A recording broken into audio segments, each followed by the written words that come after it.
c'est à chaque instant qu'on doit apprendre à mourir. Qu'est-ce que ça veut dire? Pourquoi? Qu'est-ce qu'il y a à faire là, dans la philosophie à l'école primaire? Bien, mourir, déjà, c'est mourir à soi. Pour pouvoir mener un atelier de philosophie, déjà, l'enseignant est obligé de mourir à lui-même en tant que détenteur du savoir. Il est obligé d'abandonner cette position, et ce n'est pas uniquement une position pédagogique, je dirais que c'est une position existentielle. En tant qu'adulte, je sais. On compte sur moi, que ce soit les enfants dans ma classe ou mes enfants, comptent sur moi parce que je sais. Donc c'est difficile déjà de soi-même, de mourir à soi, mais en plus, ceux qui sont autour de nous refusent que nous mourions à nous-mêmes. L'enfant qui est en classe ne comprend pas, ou ne comprendrait pas que tout d'un coup, l'enseignant ne sache pas. Et c'est là que ça s'apprend de ne pas savoir. Ça s'apprend. Il y a même un concept intéressant. Quand j'ai fait ma thèse de doctorat, j'ai utilisé un auteur du XVe siècle, Nicolas de Plus, qui est connu, très intéressant, qui parle de ce qu'il appelle la docte ignorance. La docte ignorance, l'ignorance savante. Pourquoi? Parce que l'ignorance, ça s'acquiert. C'est juste qui s'acquiert. C'est bizarre, puisqu'on est censé combattre l'ignorance, mais son idée est que l'ignorance s'acquiert. Donc, premièrement, donc, c'est mourir à soi, c'est mourir en tant que position de celui qui sait. C'est aussi abandonner la position de celui qui veut prouver qu'il existe, qui veut prouver qu'il est là. Alors ça, c'est l'enfant qui va parler de ça déjà. On apprend à le faire. On apprend à lever la main. Je dois écouter le son, écouter la musique de la main. On fait même un cours qui va lever la main le plus lentement possible. Pour justement se détacher de soi-même, se détacher de l'urgence que l'on peut avoir, de l'urgence à la fois dans le temps, de celui qui lève vite la main et qui parle avant même qu'on lui donne la parole, mais aussi l'urgence de dire il faut que je montre que je suis là. Alors qu'est-ce que tu as dit? Donc on travaille là-dessus. Alors je dis ça, tout ça parce que là pour faire ça, il va falloir mourir un petit peu à autre chose, c'est de mourir au supplément d'âme. Parce que nous adultes, une des raisons pour laquelle nous aimons les enfants, c'est parce qu'ils nous procurent un petit supplément d'âme. Oh, c'est joli ce qu'il a dit. Voilà, c'est mignon, ça fait plaisir. Il m'a dit que l'amour, c'était ce qu'il y avait de plus beau dans la vie. Oh, vous vous rendez compte, cet enfant, c'est pas beau ce qu'il a dit. Et on a envie d'entendre ça. Et tout d'un coup, moi, je débarque en classe, je dis, ben non. On va travailler sur le fait de ne plus faire ou le fait de ne pas lever la main tout de suite, ou de lever la main lentement. Qu'est-ce qu'il est en train de faire? On veut entendre des jolies idées, on va entendre plein de choses. Là, donc, on va mourir à l'idée qu'on va s'exprimer. Bien non. La philosophie, ce n'est pas s'exprimer, je dirais même c'est exactement le contraire. On exprime le jus d'un citron. On presse et quelque chose qui sort. C'est exactement le contraire. On n'est plus là. Alors, je ne dis pas que, encore une fois, quand je critique les s'exprimer, comme d'autres choses, je ne dis pas qu'il ne faut pas s'exprimer, mais c'est un autre exercice. Exemple, ceux qui font le quad neuf, pratique le quad neuf, dans le quad neuf, on s'exprime. J'ai quelque chose à dire, il m'est arrivé un événement, j'ai quelque chose qui me travaille, mon papa il est parti en voyage, on s'exprime. C'est un exercice spécifique qui consiste justement à s'exprimer, tout le monde s'exprime. L'atelier de philosophie, la discussion philosophique ou l'exercice philosophique n'est pas là pour s'exprimer. On est là pour engager un rapport à soi-même. Quand on s'exprime, on est un à soi-même. Quand on s'engage dans un travail philosophique, Hegel nous dit, alors de temps en temps, j'écoute ça pour faire un peu officiellement philosophique, Hegel nous dit qu'on doit se dédoubler. Et pour dédoubler, on doit en effet mourir à soi-même.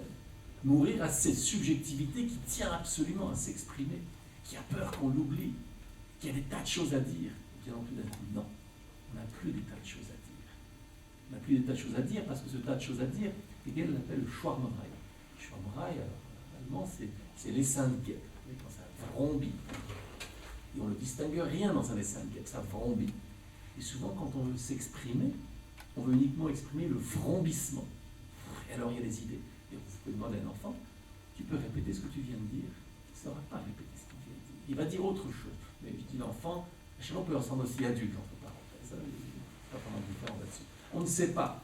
Pourquoi? Parce que ce n'est pas une parole qui est pensée, qui est calculée, qui est réfléchie. Elle n'est pas prépensée. Elle a jailli tout d'un coup. Et quand elle a jailli, on est dans le jaillissement, on est dans ce qui va se passer après, elle a jailli malgré nous.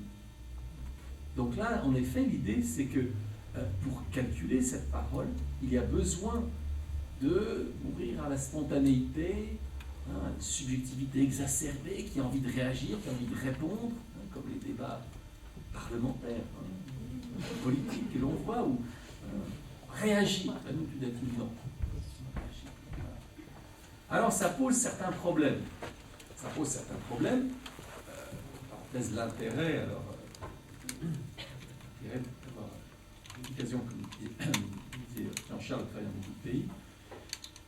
L'intérêt, c'est que justement, on peut mettre un peu en perspective les présupposés de notre culture.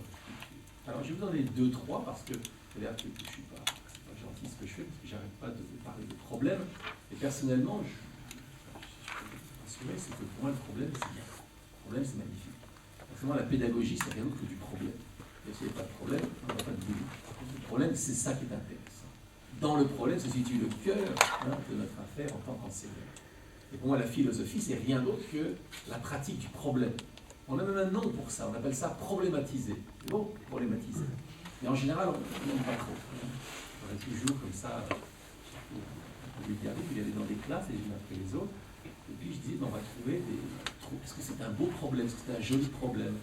J'ai vu de la 3e classe, l'enseignante qui m'accompagnait me dit, Oscar, t'es bien gentil, mais nous en Bulgarie, on n'aime pas les problèmes. Voilà. Et le problème, en général, mauvaise connotation. Nous, tout d'un coup, on va faire que le problème soit quelque chose d'intéressant.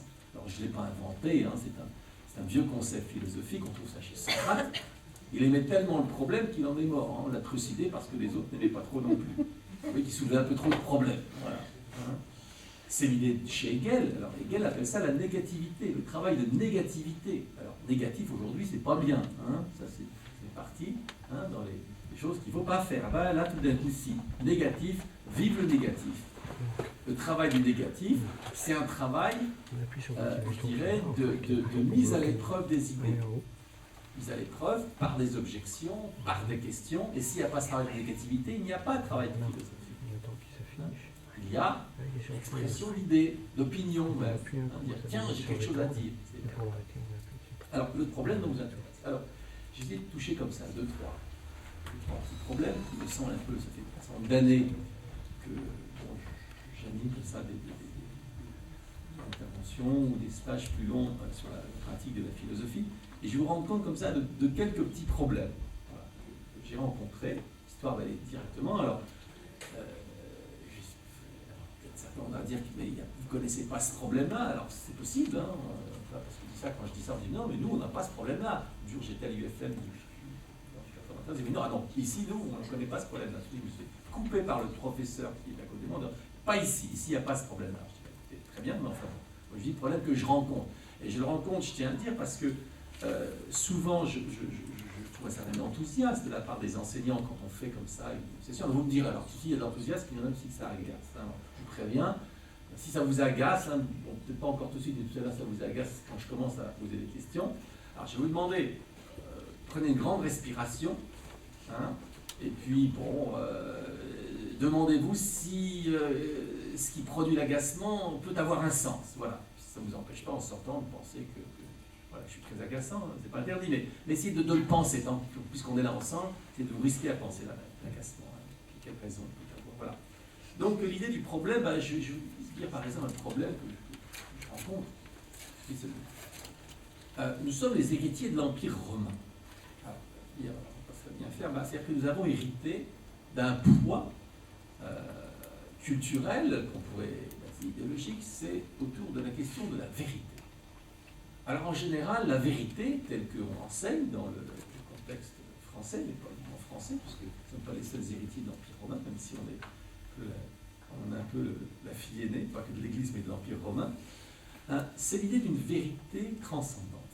C'est une vérité qui est là a priori par une raison, comme ça, désincarnée, qui a sa raison d'être, mais qui produit des effets particuliers. C'est que la vérité provient d'un endroit spécifique. En général, elle provient soit de la auctoritas, de l'autorité, le maître, ou elle provient d'un livre. En général, c'est les deux formes de l'autorité, hein, c'est le maître, un livre, et bon, je mets de côté l'autorité politique, en général, les instructions officielles en français. Alors, qu'est-ce qui se passe? C'est que certains disent, on va refuser cette autorité-là, parce qu'aujourd'hui, on peut dire qu'on refuse l'autorité préétablie qui vient d'un seul unique. Alors, il y a un truc rigolo, on ne va pas me raconter, moi j'adore les blagues, hein, je ne vais pas le dire. Parce que nous avons vécu l'autorité un petit peu aujourd'hui, voilà. D'accord, ça vous rappelle des souvenirs alors? Très, très proches. Des souvenirs vivaces. D'accord, très bien. D'accord. Alors, à quoi on renvoie ceux qui n'aiment pas cette autorité-là? Et ils font une espèce de basculement, et puis ils renvoient une autre vérité, c'est la vérité de chacun. Ce qu'on pourrait appeler la vérité singulière ou la vérité individuelle. Alors une espèce d'oscillation permanente entre une vérité comme ça établie qui vient d'en haut, et puis une vérité de chacun. Il y a une espèce d'oscillation, ce qu'on pourrait dire le dogmatisme d'un côté et le relativisme de l'autre. Or, en tout cas, la manière dont je travaille, parce que tout le monde ne travaille pas comme ça en philosophie avec les enfants, c'est un autre type de vérité qui nous est moins familier en France, parce que c'est plus courant, je dirais, dans la culture anglo-saxonne. C'est ce qu'on peut appeler une vérité collective. Alors, qu'est-ce que c'est une vérité collective? Eh bien, on la connaît en France, c'est le principe, par exemple, d'un jury. Comment ça marche, un jury? Un jury, on va lui présenter, soit un jury de sens juridique, ça soit un concours, ça n'importe quoi, on va lui présenter des idées, ou un jury scientifique, quand une revue scientifique doit accepter des textes, il y a un jury qui va déterminer de la validité des textes. Alors cette vérité collective, elle est celle où quelqu'un va présenter une idée, un autre veut peut-être la soutenir ou ne pas être d'accord, on va travailler ça, et en fin de compte, le groupe va déterminer si cette idée est vraie ou pas. Alors ça choque terriblement, surtout quand je fais ça en classe sur un point de grammaire. Vous voyez, un point de grammaire, c'est le groupe qui va décider. Alors ça, comment un groupe peut décider sur un point de grammaire? Je dis oui, le groupe va décider sur un point de grammaire. Alors, attention, c'est dans le cadre d'un exercice, c'est dans le cadre d'un cadre spécifique. Je ne prône pas que l'exercice philosophique, tout comme j'ai des mathématiciens au gymnase, je ne propose pas qu'on fasse ça toute la journée. Mais c'est un exercice spécifique qui a son intérêt, son avantage. Donc, première, c'est l'idée d'une vérité collective qui n'implique absolument pas le consensus. Le consensus peut être là ou ne pas être là, c'est pas ça le problème. Mais l'idée qu'un groupe, une collectivité, puisse être le garant d'une vérité. Alors ça, c'est important chez entre autres, c'est pas cette formule-là exactement, dans l'idée de Platon, c'est l'idée que c'est une quête. C'est la quête qui peut être le garant de la vérité. Alors ça s'est développé beaucoup plus dans le pragmatisme américain, dans l'utilitarisme, et puis dans les sciences, où en effet on admet qu'une thèse est vraie, c'est celle qu'on va enseigner, même si on n'utilise pas le mot vrai, ça ne veut pas dire qu'on n'utilise pas, mais c'est celle-là qu'on va enseigner, parce que le jury, les experts ont décidé que c'était celle-là qui avait le plus de sens, sans pour autant déterminer quelle est la valeur absolue. Alors ça, il y a un gros problème avec ça, parce qu'en général, quand on mène les philosophies, on oscille entre une vérité qui émane du maître. Alors je vais vous donner un exemple, parce que ça ne prend pas toujours une forme aussi caricaturale ou catégorique. Je vais vous donner un petit exemple concret de ça. Voilà. J'anime un atelier sur le beau dans une classe de CP. Alors la manière dont ça marche, c'est que nous avons deux peintures. Attends, j'explique un peu comme ça comment ça peut fonctionner. Il y a deux peintures. Et l'idée, c'est que les enfants doivent choisir laquelle des deux peintures leur paraît la plus belle. Mais pour faire ça, bien entendu, c'est pas uniquement un sondage, ils doivent générer des critères. Ils doivent générer des critères, c'est ça qui est intéressant. C'est pas en fin de compte laquelle ils préfèrent, mais déterminer des critères. Alors, il va y avoir la couleur, les formes, ou je ne sais quoi. Et tout d'un coup, dans cet exercice, un enfant dit non, mais là, celui-là, il n'est pas beau. Il dit pourquoi il n'est pas beau? Je suis là en gros, l'enseignante Annie, et moi je suis là un peu en soutien, enfin un peu dans la merde, quoi, tous les deux. Et elle dit, alors l'enfant dit, oui, ça sent pas un cheval. Elle dit, oui, tu ne dis pas pourquoi il n'est pas beau. Elle dit, il n'est pas beau, il ne sent pas un cheval. Et là, le frère se demande, mais il n'y a pas quelqu'un d'autre qui a une idée. Alors, le problème, c'est que normalement, quand on a un critère, on le marque au tableau. Pour faire une liste de critères du beau, au fur et à mesure qu'ils émergent, on marque au tableau. Et là, elle ne marque rien. Je dis, pourquoi vous ne marquez rien? Parce qu'il n'a pas dit pourquoi c'était pas beau, c'était dit. Il a dit, que ça ressemblait pas à un cheval. Ça, c'était censé être un cheval. Il dit ça, enfin l'art quand même. Il dit c'est plus que ça. L'art c'est plus que ça. Alors, bon, c'est pas une catastrophe, mais en 15 secondes, sans s'en rendre compte, cet enseignant a rejeté le critère du beau qui a été valide pendant 2000 ans. Le critère qui a été dans l'histoire de l'humanité le plus récurrent, c'est celui-là. C'est que l'art doit... Alors évidemment, aujourd'hui, personne, aujourd'hui va dire « Ah, c'est beau ou c'est pas beau parce que ça ressemble ou ça ressemble pas. » Mais il n'en reste pas moins vrai que jusqu'en gros, au XIXe siècle, ça restait le critère absolu. Alors, ici, il y a deux choses. Bon, on peut dire qu'évidemment, si on a une connaissance de l'histoire des idées, ça peut aider, parce qu'on aurait reconnu. Et bon. Mais supposons qu'on ne connaisse pas, on peut quand même essayer d'aller lentement et de réfléchir sur tout. Alors, qu'est-ce qui se passe ici? C'est qu'en fait, en filigrane, même si cet enseignant veut faire l'atelier philo et l'habitude, il n'empêche que de manière récurrente, il y a quelque chose où, tout d'un coup, on n'accorde pas sa portée d'universalité à une idée qui va jaillir. Parce qu'ici, il ne s'agit pas simplement d'avoir une subjectivité, de dire bah, moi j'aime ou j'aime pas, mais de faire émerger des critères.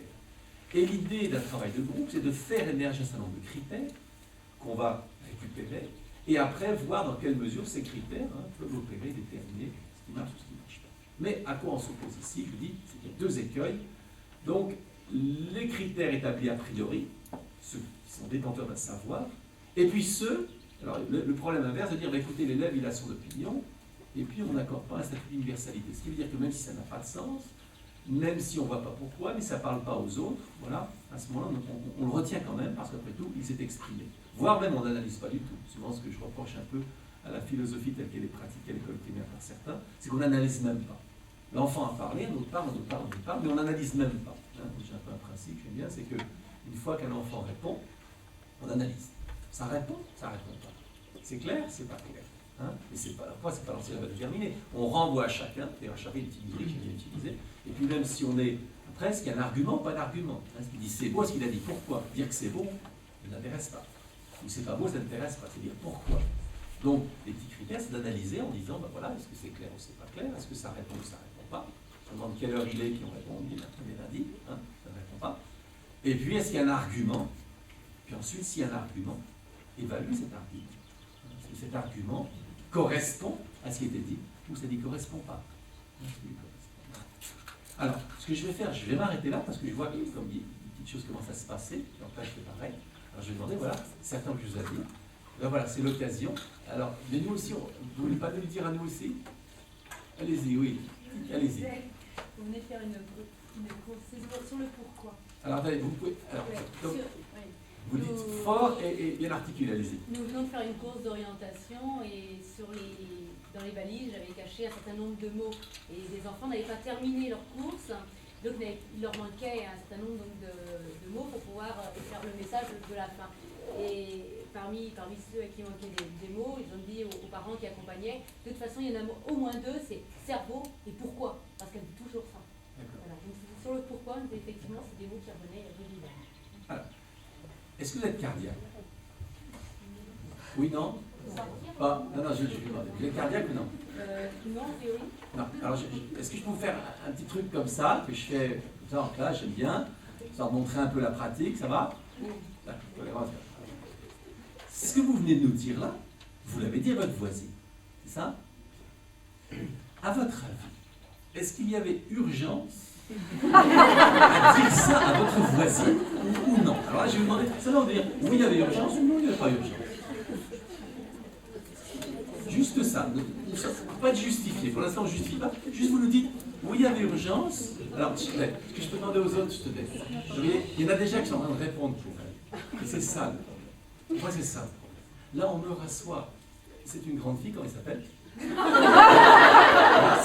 prénom, c'est Monique. Je suis sûr que Monique va pouvoir répondre toute seule. Et c'est pas parce qu'elle est en train de réfléchir, tout d'un coup je l'interpelle un peu, elle n'a peut-être pas prévu. C'est pas pour ça. Non, mais je fais ça pourquoi? Parce que ce qui est drôle, c'est qu'il y en a déjà qui commencent à, je suppose, entendu, qui commencent à répondre pour vous. Ils savent si c'est urgent ou pas. Je dis, comment est-ce possible de répondre à la place de Monique. Avec les enfants, je fais ça quand je demande le nom à un enfant, et l'autre qui répond. Je dis, tu penses qu'il ne peut pas donner son nom tout seul? Pourquoi? Bah dis-lui, tu ne sais pas donner ton nom tout seul. Voilà. Et lui. Donc l'idée, dans l'exercice philosophique, il n'y a plus rien de gratuit. Plus rien de gratuit. Alors je ne dis pas de faire ça toute la journée, c'est un peu difficile, mais pendant un instant, nous prenons conscience de tout ce qui se passe. Du coup, pourquoi une parole doit agir? Alors peut-être, y avait-il urgence ou pas? Non. Non. Tout simplement. Voilà. Hein?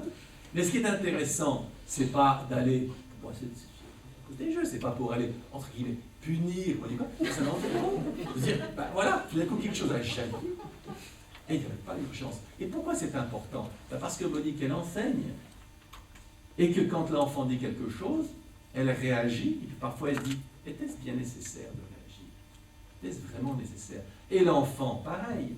Peut-être cet enfant, il passe son temps dans une espèce de zapping à la maison, zapping dans la cour, zapping partout, zapping dans la rue. Et la classe, l'école.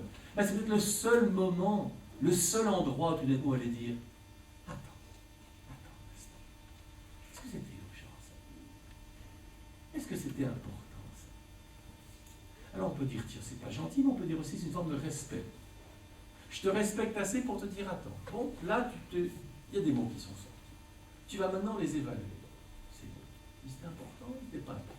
Pour moi, c'est deux critères importants. Hein? Important, pas important, urgent, pas urgent. Il y a des choses importantes, mais pas urgentes. Hein? Il y a des choses urgentes, pas importantes, enfin pas importantes pour le groupe, mais supposons, c'est moi qu'elle a eu envie, voilà, de certifier qu'elle demande la permission. Alors c'était urgent, pas très spécialement important pour les autres, mais urgent. Des choses importantes, il y a une idée géniale, énorme, qui allait vraiment époustoufler tout le monde, mais peut-être pas urgent, vous voyez? Donc c'est de commencer à dire, quand je dis quelque chose, est-ce que c'est urgent? Hein? Est-ce que c'est important ou pas? Alors je sais parce que parfois, je sais qu'il y a des soucis pédagogiques, on dit que l'enfant, qui s'exprime et autres. Alors je vais faire des choses, ça fait partie des choses bizarres ou choquantes que je veux dire. Je pense que je vais dire des choses anti-pédagogiques. J'espère que ça ne choque personne. Les choses anti-pédagogiques, pour moi, c'est par exemple en effet, on n'est pas là en classe pour s'exprimer, tout au moins dans l'activité philosophique, on n'est pas là pour dire ce qu'on a à dire. On est là pour penser. Et accessoirement pour parler. Mais d'abord pour penser. Voilà. Donc prise de conscience, là, avec cette petite chose toute simple, toute belle, c'est une prise de conscience de dire, bon, voilà, de dire, de repenser, de réfléchir. Quelque chose a été dit, c'est pas la fin du monde, mais quel est son statut? Quel est son statut, hein? Et d'ailleurs, quand j'ai eu le texte, je ne sais pas si vous l'avez lu, j'ai donné un texte là pour l'histoire de présenter un peu aujourd'hui. Moi, une définition de philosophie, ça serait levez la main ceux qui l'ont eu ce texte. Ils n'ont pas. D'accord, bien. Alors, si vous ne l'avez pas eu, normalement, si, je suis bête, il est sur le site. C'est ça, il a été mis sur le site. Qui l'a vu sur le site? Levez la main. D'accord. Alors, il faudra se faire savoir qu'il y a un site de l'UFM. Bon, enfin, il y a un article qui est sur le site de l'UFM où c'est un article pour présenter un petit peu la démarche. Visiblement, vous n'avez pas vu, pour la majorité, c'est pas grave. Mais j'utilise l'idée de savoir ce que l'on dit. Alors, évidemment, ça renvoie à des choses, là, ça fait brouhaha, donc ça renvoie à des choses. Site de l'UFM, je sais que c'est chargé. Hein. Donc, savoir ce que l'on dit. Savoir ce que l'on dit. Philosopher, savoir ce que l'on dit. Et je cite Pascal qui dit « Il y a de la vérité dans leurs opinions, mais ils ne savent pas à quel point. » C'est-à-dire que oui, il y a de la vérité dans leurs opinions, mais ils ne savent pas quelle en est la vérité. Et donc, par définition, quelle en est aussi la fausseté ou le mensonge. Hein, voilà. Donc, c'est d'un coup, je dis quelque chose. Mais aussi anodin que ça soit, tiens, voilà. Hein, y compris dire, tiens, tu réponds pour le copain. Explique donc pourquoi tu donnes son nom à sa place. Tu pourrais dire pourquoi? Parce qu'il y a toujours l'effet en classe du cœur antique. Vous savez, quelqu'un qui s'appelle William. Alors l'idée qu'on travaille bizarrement, c'est que j'aime bien travailler sur la parole singulière. On ne répond pas pour l'autre, parce que le fait de singulariser la parole va permettre un réel travail collectif. Ça paraît bizarre d'être contradictoire, parce que sinon c'est pas du collectif, c'est du fusionnel. C'était bien les enfants? Oui! Vous voyez ça? Guignol, hein, voilà. Guignol, c'est autre chose. Bon, si j'aime bien guignol, mais c'est autre chose. Hein, on s'extasie tous ensemble, on dit oui, on dit non tous ensemble. Nous, non. Je singularise la parole pour qu'il y ait un travail collectif non fusionnel. Après, on pourrait en effet, supposons là que quelqu'un pensait que la parole unique était urgente, on pourrait dire, tiens, est-ce que quelqu'un pensait que sa parole était urgente, on n'est pas même d'accord avec elle, on pourrait engager une discussion là-dessus.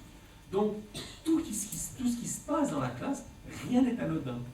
Tout ce qui se passe dans l'exercice philosophique, pour moi c'est un peu comme un art martial, rien n'est anodin. Dans l'art martial, chaque geste a un sens. Chaque geste a une raison, y compris le fait de saluer et rendre des mains. Donc c'est un peu l'idée, il y a une prise de conscience.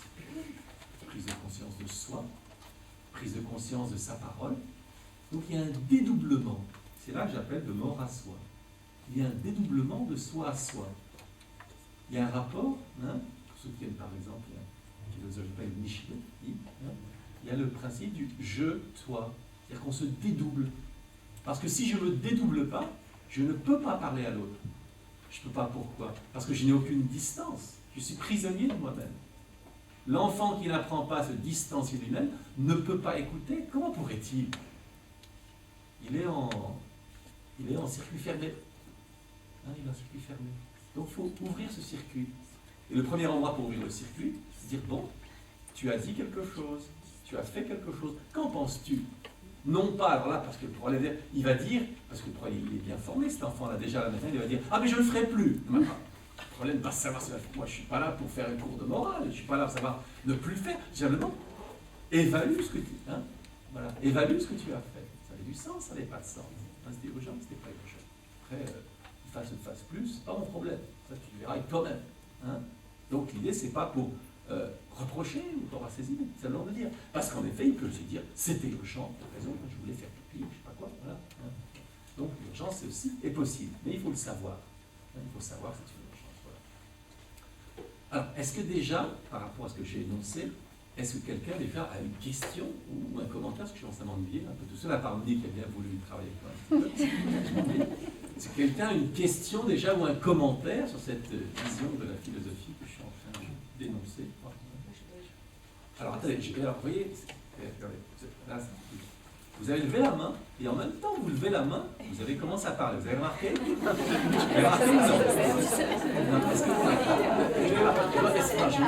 Est-ce que vous avez remarqué? Voilà. Est-ce que vos élèves font ça aussi? Voilà, mais qui leur a montré à faire ça? Bon, je suis taquine, mais c'est déjà. Attendez, vous savez, dit les chiens ne font pas des chats. Mon père qui est paysan, les chiens ne font pas des chats. Bah oui, si les enfants font des choses, c'est qu'on leur a bien montré, peut-être pas directement. Et pourquoi? Pourquoi j'ai dit ça? Pourquoi? Parce que, bon, pour moi, l'idée, c'est pas que peut-être vous êtes une rapide. Mais c'est peut-être pas le cas de tout le monde. Il y a peut-être des becs dans la salle. Il y a peut-être des timides. Voyez-vous? Et si on fait ça, c'est pas pour rien, mais qu'est-ce qui va se passer? C'est que c'est le premier qui lève la main et qui part. Eh ben non. Et pour moi, ça, c'est philosopher. C'est pas uniquement un problème de discipline, c'est un problème de pensée. Pourquoi? Qu'est-ce qui va se passer? Vous levez la main, puis on va voir si d'autres lèvent la main. D'abord, moi, je vais pouvoir savoir combien de personnes ici ont quelque chose à dire. Alors, levez la main, ceux qui veulent dire quelque chose, voilà. Donc, j'en ai deux. J'ai deux personnes qui veulent me parler ou nous parler dans la salle. C'est déjà très indicatif. Alors, c'est là que je commence à me dire, parce que je suis, comme tous les enseignants de parano, je veux dire, qu'est-ce que j'ai qui ne va pas? C'est la coupe de cheveux, c'est ce que je raconte, c'est le contexte, je ne sais pas. Et oui, c'est pour ça que je dis que chaque geste soit calculé, y compris de demander, mais qui veut dire quelque chose? Parce qu'en classe, si en effet vous avez deux élèves qui lèvent la main, sur 30, déjà, il faut se demander pourquoi. C'est pas que c'est une catastrophe, c'est pas que c'est mal. Mais il faut déjà le savoir. Il faut savoir. Normalement, à la Légion étrangère, quand on demande qui est volontaire, tout le monde fait un pas en avant. Vous voyez, faire la différence. On voit qu'on n'est pas à la Légion étrangère. Il n'y en a que 2 sur 80 qui lèvent la main. Voilà. Alors, c'est ça un petit peu. Donc, rien. Voilà. Et en plus, l'idée, en levant la main en attendant, votre prénom c'est Pascaline. Comme ça, elle va calculer, elle va réfléchir, et puis elle va se dédoubler. Elle va apprendre que d'un côté, il y a la main, de l'autre, la bouche, et dans cet espace va se glisser l'esprit. Vous voyez, c'est ça qui est formidable dans le dédoublement. Ça crée du vide. Comment? Qu'est-ce qu'il vous dit? passe maintenant? La pauvre, elle me dit, j'ai pas intérêt à me tromper. Regardez. Quelqu'un qui vous dit comme ça, que vous venez de me faire, imaginez la catastrophe pédagogique que je suis. Quelqu'un qui vous dit, je n'ai pas intérêt à me tromper. Alors on va un petit exercice, j'aime beaucoup, ça s'appelle la quête des présupposés. Vous voyez, alors je résumerai, dans les compétences philosophiques, il y en a une, il y en a 3 pour moi. C'est identifier, problématiser, conceptualiser. Identifier ou approfondir, c'est la même chose. Il y en a un, une sous-partie, c'est identifier les présupposés. Alors on va faire cet exercice-là. Pascaline me dit, j'ai intérêt à ne pas me tromper. En gros, ça vous dit? Ça vous l'avez dit en gros ou non? Voilà. Alors, regardez bien. Moi, j'écoute Pascaline, je fais attention à ce qu'elle me dit. Et puis je ne fais pas juste après répéter, là j'ai répété ses paroles en gros, mais aussi j'interprète. C'est important d'interpréter. Je dis ça parce que souvent j'entends « Ouh là là, c'est pas bien d'interpréter »,« Ouh là là, interpréter ». Alors ça, là encore, renversement, interprétez-nous. Non seulement c'est bien, mais c'est fondamental, c'est crucial, parce que si on n'interprète pas, on ne pense pas. Si je fais que répéter, si un élève fait que répéter vos paroles, vous n'avez aucune garantie qu'il vous ait compris. Qui vous écoutez à la rigueur. Mais qui dit écouter ne dit pas comprendre.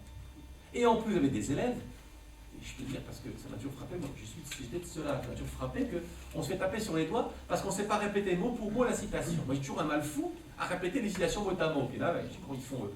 Mais, qu'est-ce qu'on fait? On se l'approprie, on fait un travail avec. Voyez-vous? Alors il y a comme ça les égoïstes qui veulent le prendre pour eux. Hein, ils s'en fichent de ce que l'auteur a dit, ils font. Mais ceux-là, ils sont mal vus. Alors, je dis ça, surtout en France. C'est moins le cas ailleurs. En France, on est très fort là-dessus. Il faut donner la citation mot à mot. Voilà. Hein. Et alors, l'idée, c'est que si on comprend, c'est non, on fait un petit travail, on interprète. Mais après, l'interprétation peut être fausse, peut être vraie. On va voir. Hein. Alors là, par exemple, Pascaline nous dit, hein, je vais faire attention à ce que je dis. Qui voudrait interpréter, moi en tant qu'enseignant, si quelqu'un me dit ça, qu'est-ce que je suis censé comprendre du message qu'elle est en train de dire? Qu'est-ce qu'elle est en train de penser? Alors, levez la main, ce qui serait faire du pascalinisme, là, momentanément. Là, 2, 3, il y a 3, 4, ah, ça commence à se réaliser, 4, 5, 2, faut 11 faire l'équipe de foot, au moins. Voilà. Alors, on va aller un petit peu loin, voilà. Qu'est-ce qu'elle est en train, si on interprète, que dit Pascaline en disant ça? Oui. J'ai peur de ne pas savoir. D'accord. Est-ce que vous acceptez l'interprétation de vos paroles par la collègue? Est-ce qu'en effet, on peut penser ça de vos paroles? Que vous avez peur de ne pas savoir? C'est une remise en question. Regarde. Vous voyez, c'est ça qui fonctionne. Le questionnement, vous faites de la politique. Non, croirais. Parce que vous faites comme eux. On vous pose une question, vous répondez à une autre. Hein? D'ailleurs, ce sont nos représentants. Ils représentent si bien, d'ailleurs, quand ils font ça. Je vous ai posé une question. Vous y avez répondu à ma question ou non? Non. Vous n'avez pas ma question? En l'arcant. Laissez la main, petite opération délicate. Donc, alors, ouais, c'est toujours un petit principe. Quand quelque chose se passe, par exemple Pascaline, et puis le nom d'interprète, c'est Sylvie. Les autres, ils ne lèvent pas la main. Ils regardent, je dis, vous regardez, vous écoutez, vous réfléchissez. Vous êtes au théâtre. Au théâtre, ne commencez pas à dire, oh mais tu vas voir, il va l'embrasser. Non.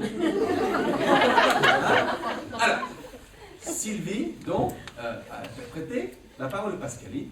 Pascaline, est-ce que Sylvie a interprété adéquatement vos paroles? Comment est-ce que son interprétation est acceptable de vos paroles? Ou non? Alors, vous voyez pas, il y a un geste magnifique. Je ne sais pas comment vous faites, faites-le en l'air. C'est un geste comme ça, voilà. Hein? Vous voyez, ça, ce moment-là, pour moi, il est précieux. Il est précieux, pourquoi? Je m'en fiche qu'on ait sorti 50 000 idées et tout ça. Moi, pas de problème.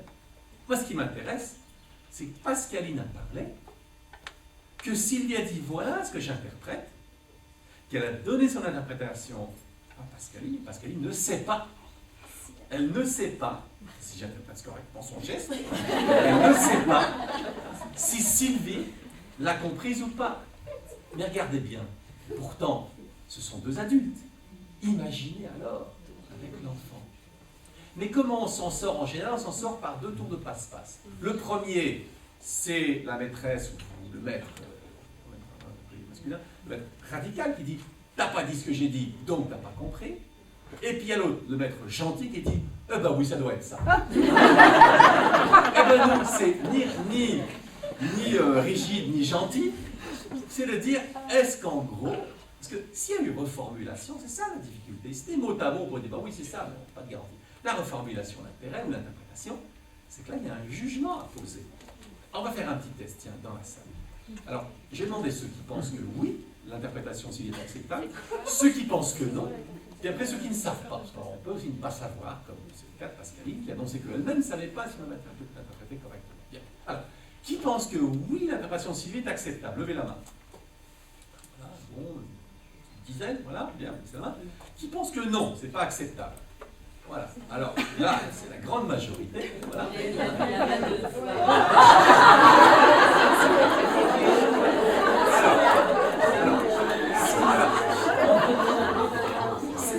Alors là, c'est très bien d'observer en effet ce que fait le voisin.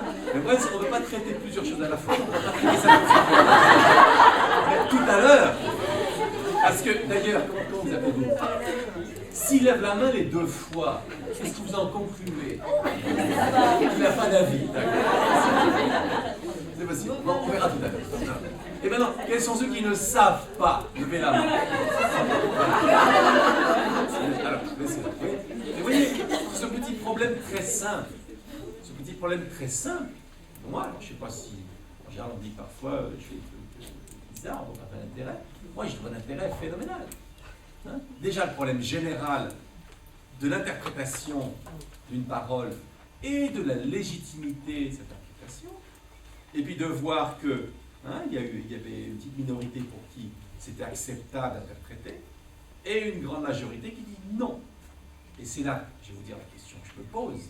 La question que je me pose, est-ce que, alors, j'ai dit répondre, mais je veux dire, vous voyez, quand comme ça, on met ce genre de pratique, je me dis, deux possibilités. Cette grande majorité qui a dit non, est-ce qu'ils ont dit non parce qu'ils pensent que cette interprétation ne convient pas à la parole pascaline, ou est-ce que c'est simplement parce qu'ils ont une réticence générale à l'idée d'interpréter la parole de l'autre? Ce qui fait qu'ils vont être extrêmement sensibles, et ça je le sais parce que je ne vous connais pas, je vais vous balancer des trucs comme ça, mais c'est un peu comme ça par principe d'induction, je rencontre souvent ça, une sorte de nervosité comme ça, ou d'inquiétude à interpréter la parole de l'autre. C'est-à-dire, attends, là tu abuses, hein, tu m'interprètes. Voilà. Alors ce qu'on va faire, on va demander donc à quelqu'un, justement, on va vérifier ça. Je vous fais en gros comme on ferait en classe. Alors, je ne ferai pas tout ce baratin, excusez-moi l'expression, si je suis en classe. Mais là, le problème, c'est qu'on doit à la fois faire un atelier, faire une pratique, et en même temps, je vais vous expliquer, parce que sinon, je veux dire, on ne sait pas ce que vous vouliez faire. Sinon, c'est pour ça que je parle beaucoup, ça m'embête un peu. Ce que je préférerais, c'est qu'on fasse que l'exercice et vous faites. Le seul problème, c'est qu'après, on me dit, voilà, ça pose problème, on me dit que je n'ai pas expliqué. Voilà, donc je vais expliquer un peu. Si on se revoit, je ne le ferai pas. Alors, qui veut dire pourquoi, qui serait dans tout cette masse qui a dit non, on ne peut pas accepter,